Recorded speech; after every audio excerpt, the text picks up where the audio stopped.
The Words of Mormon. Mormon abridges their history onto the plates of Mormon. He inserts the plates of Nephi into the abridgment. King Benjamin establishes peace in the land. And now I, Mormon, being about to deliver up the record which I have been making into the hands of my son Moroni, behold, I have witnessed almost all the destruction of my people, the Nephites. And it is many 100 years after the coming of Christ that I deliver these records into the hands of my son. And it supposeth me that he will witness the entire destruction of my people.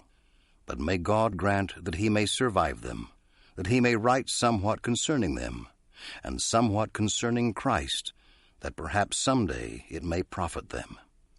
And now I speak somewhat concerning that which I have written. For after I had made an abridgment from the plates of Nephi down to the reign of this King Benjamin, of whom Amaleki spake, I searched among the records which had been delivered into my hands, and I found these plates, which contained this small account of the prophets, from Jacob down to the reign of this King Benjamin, and also many of the words of Nephi. And the things which are upon these plates pleasing me, because of the prophecies of the coming of Christ, and my fathers knowing that many of them have been fulfilled, yea, and I also know that as many things as have been prophesied concerning us down to this day have been fulfilled, and as many as go beyond this day must surely come to pass. Wherefore I chose these things to finish my record upon them, which remainder of my record I shall take from the plates of Nephi, and I cannot write the 100th part of the things of my people. But behold, I shall take these plates, which contain these prophesyings and revelations, and put them with the remainder of my record, for they are choice unto me.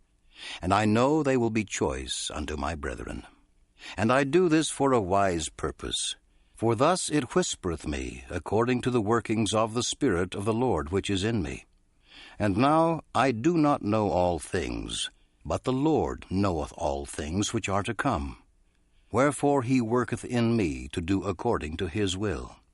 And my prayer to God is concerning my brethren, that they may once again come to the knowledge of God, yea, the redemption of Christ, that they may once again be a delightsome people.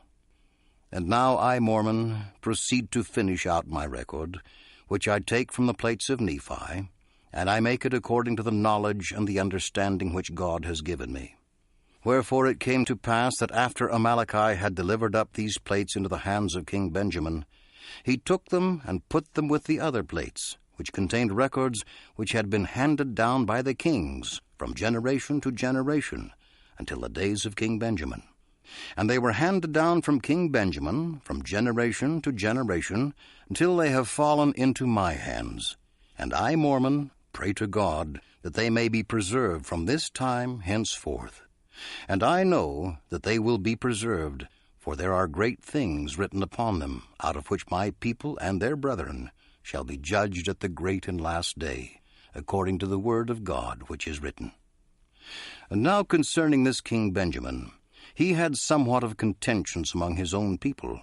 And it came to pass also that the armies of the Lamanites came down out of the land of Nephi to battle against his people. But behold, King Benjamin gathered together his armies, and he did stand against them, and he did fight with the strength of his own arm with the sword of Laban. And in the strength of the Lord they did contend against their enemies, until they had slain many thousands of the Lamanites. And it came to pass that they did contend against the Lamanites, until they had driven them out of all the lands of their inheritance. And it came to pass that after there had been false Christs, and their mouths had been shut, and they punished according to their crimes, and after there had been false prophets, and false preachers, and teachers among the people, and all these having been punished according to their crimes, and after there having been much contention, and many dissensions away unto the Lamanites, behold, it came to pass that King Benjamin, with the assistance of the holy prophets, who were among his people, for behold, King Benjamin was a holy man, and he did reign over his people in righteousness. And there were many holy men in the land, and they did speak the word of God with power and with authority, and they did use much sharpness because of the stiff-neckedness of the people. Wherefore, with the help of these, King Benjamin, by laboring with all the might of his body and the faculty of his whole soul, and also the prophets, did once more establish peace in the land.